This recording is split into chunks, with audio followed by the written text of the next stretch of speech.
votre cœur vous change, vous donne l'espoir, la paix dans votre vie, cela veut forcément venir de Dieu. Si vous écoutez un prophète, que vous sentez comme peur, un sentiment de jugement, un sentiment d'être jugé, alors cela veut forcément venir dire tout ce qui est bon avec Dieu. Le prophète était là, j'ai eu l'occasion de l'écouter plusieurs fois. Je sais qu'il est incapable. J'ai étudié ses enseignements, ces choses qu'il a enseignées, je l'ai appliquées dans ma vie. Et je suis d'accord ça, c'est enseignements. Je viens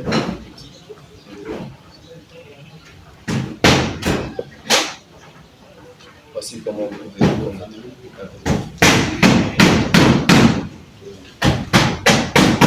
Alors nous sommes, nous on est l'Assemblée des Saints. L'Assemblée des Saints tout court. On n'est pas l'Assemblée des Saints de ceci, non, juste Assemblée des Saints. Si on est au Congo, on dira Assemblée des Saints au Congo. Comme nous sommes en France, on dira Assemblée des Saints en France. Lorsqu'on est au Portugal, on dira l'Assemblée des Saints au Portugal. Donc, l'Église des Saints, l'Assemblée des Saints, c'est nous. Et nous croyons que Jésus-Christ est le Fils de Dieu. Mais nous croyons aussi que Jésus-Christ est Dieu. Nous croyons à l'Esprit de Dieu. Alors, nous n'avons pas un organigramme comme le vôtre. C'est-à-dire, les apôtres, ce sont des apôtres. Non. Nous croyons comme Jésus. Jésus avait plusieurs disciples. Même Joseph de Arimathée, c'était un disciple de Jésus. Mais à qui la Bible le mentionne. Est-ce que Joseph de Arimathée était parmi les 70? On ne sait pas. Mais tout ce qu'on sait, c'est que Jésus avait d'autres disciples. Comme Joseph de Arimathée, qu'on n'avait pas mentionné, mais qu'on a mentionné seulement après sa mort. Nous croyons aussi que quand Jésus est parti, il a laissé son église, il a fait là. Mais nous ne croyons pas que tous les saints ont été tués lors de ce que vous appelez par la grande apostasie. Nous, on ne croit pas ça.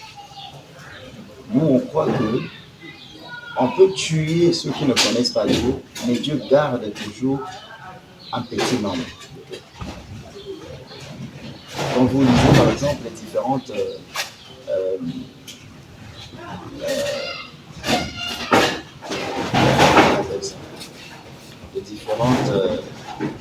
quand les nations venaient pour détruire Israël, on comptait tout le peuple.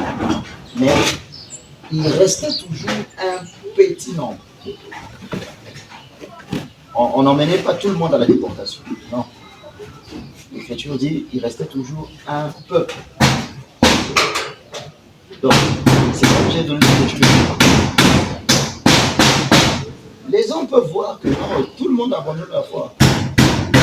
Dieu ne fait pas les hommes. L'Écriture ne dit pas tout le monde. L'Écriture dit quelques-uns ont abandonné la foi. Donc nous croyons que ce n'est pas tout le monde qui a abandonné la foi. Mais même la foi des apôtres. Vous savez que Jésus, même les apôtres, sont venus en Italie, sont venus en Espagne. Ils sont venus en Espagne, ils sont venus en Italie pour prêcher. Ils sont venus en Europe, ils sont venus en Asie. Il y avait des églises. Donc même si on voit les différents conciles, bien que le plus grand concile, ça c'est 325, mais avant 325, il y avait un autre concile dirigé par Constantin. C'était quelques-uns seulement qui ont abandonné la foi. Alors il y avait aussi un peuple qui gardait la foi. Dieu ne peut pas permettre que tout le monde abandonne la foi. Si